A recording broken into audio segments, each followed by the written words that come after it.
কিছুদিন আগে যে আমার বাড়িঘর ভাঙচুর হয়েছে, তার জন্য আমার যে যাতায়াতের একটা স্কুটি ছিল সেটা ভাঙচুর করে আক্রান্ত বিজেপি সদস্যকে ইলেকট্রিক স্কুটি প্রদান প্রাক্তন সাংসদ এবং কেন্দ্রীয় মন্ত্রী নিষেধের। কোচবিহারের নাজিরহাট 2 নম্বর গ্রাম পঞ্চায়েতের বিজেপি পঞ্চায়েত সদস্য জ্যোতিকা বর্মনের পাশে দাঁড়ালেন প্রাক্তন সাংসদ ও কেন্দ্রীয় প্রতিমন্ত্রী নিশীথ প্রামাণিক। বৃহস্পতিবার সন্ধ্যায় ভেটাগুড়িতে নিজ বাসভবনে আয়োজিত এক অনুষ্ঠানের মাধ্যমে তিনি জ্যোতিকা বর্মনকে একটি ইলেকট্রিক স্কুটি তুলে দেন। কয়েক মাস আগে নাজিরহাট 2 নম্বর গ্রাম পঞ্চায়েতের 7-এর 30 নম্বর বুথের বিজেপির সদস্যা জ্যোতিকা বর্মনের বাড়িতে ভাঙচুর ও লুটপাটের ঘটনা ঘটেছিল। অভিযোগ ওঠে তৃণমূল সমর্থকেরা তার বাড়িতে হামলা চালিয়ে সম্পত্তি ক্ষতিগ্রস্ত করার পাশাপাশি তার ব্যক্তিগত স্কুটিটিও ভেঙে ফেলে।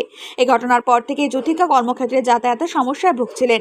এই পরিস্থিতিতে বিজেপি নেতা নিশীথ প্রামাণিক জ্যোতিকার পাশে থাকার সিদ্ধান্ত নেন। স্কুটি প্রদানের সময় তিনি বলেন, আমাদের কর্মীদের ওপর হামলা কোনোভাবেই মেনে নেওয়া যায় না। জ্যোতিকা শুধু একজন সক্রিয় কর্মী নন, তিনি একজন সংগ্রামী নেত্রী। তার ক্ষতিপূরণ ও নিরাপত্তা নিশ্চিত করে আমাদের দায়িত্ব। নিশীথ প্রামাণিকের এই উদ্যোগ দলের কর্মীদের মনোবল বাড়াতে সাহায্য করবে বলে মনে করছে অনেকেই।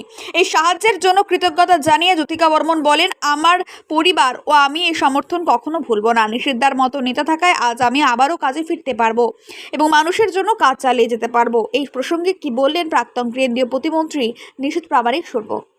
কিছুদিন আগে যে আমার বাড়িঘর ভাঙচুর হয়েছে, তার জন্য আমার যে যাতায়াতের একটা স্কুটি ছিল সেটা ভাঙচুর করছে।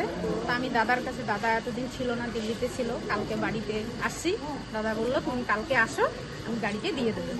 ওই জন্য গাড়িটা আজকে আমার হাতে দাদা তুলে দিল। এছাড়াও পার্টি অফিস থেকে 55,000 টাকা হ্যাঁ ক্ষতিপূরণ হিসেবে দেওয়া হয়েছে। হ্যাঁ না, আপনারা জানেন যে বিভিন্ন সময় আমাদের যারা কার্যকর্তা, তারা তৃণমূল কার্যকর্তাদের দ্বারা আক্রান্ত হচ্ছে, দুষ্কৃতীদের দ্বারা আক্রান্ত হচ্ছে। এবং আমি সবসময় আপনারা দেখেছেন যথাসম্ভব চেষ্টা করি আমার পক্ষ থেকে তাদের ক্ষতিপূরণ দেবার। দেখুন, যে ক্ষতি হয়ে যায় সেই ক্ষতি তো পূরণ করা যায় না, কিন্তু এটা একটা আন্তরিক সচেষ্টা আমার। যারা দলটাকে ভালোবেসে, ভারতীয় জনতা পার্টিকে ভালোবেসে, যারা এখনো পর্যন্ত অনবরত পার্টির শ্রীবৃদ্ধি করার কামনা করে চলছেন এবং পার্টিকে আরো শক্তিশালী মজবুত করবার চেষ্টা করছেন, তাদের পাশে দাঁড়ানো, তাদের দুর্দিনে, তাদের দুরবস্থায় তাদের পাশে দাঁড়ানো এবং তাদের সহযোগিতা করা, এটা আমার অন্যতম দায়িত্ব এবং কর্তব্য বলে আমি মনে করি।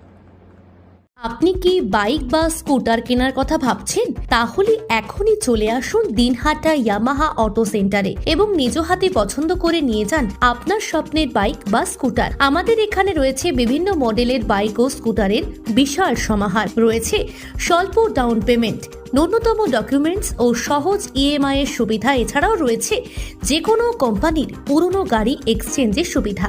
তাই আর দেরি না করে এখনই যোগাযোগ করুন দিনহাটা ইয়ামাহা অটো সেন্টারে। আমাদের ঠিকানা সাহেবগঞ্জ রোড, বয়েজ বিক্রিয়েশন ক্লাবের সামনে।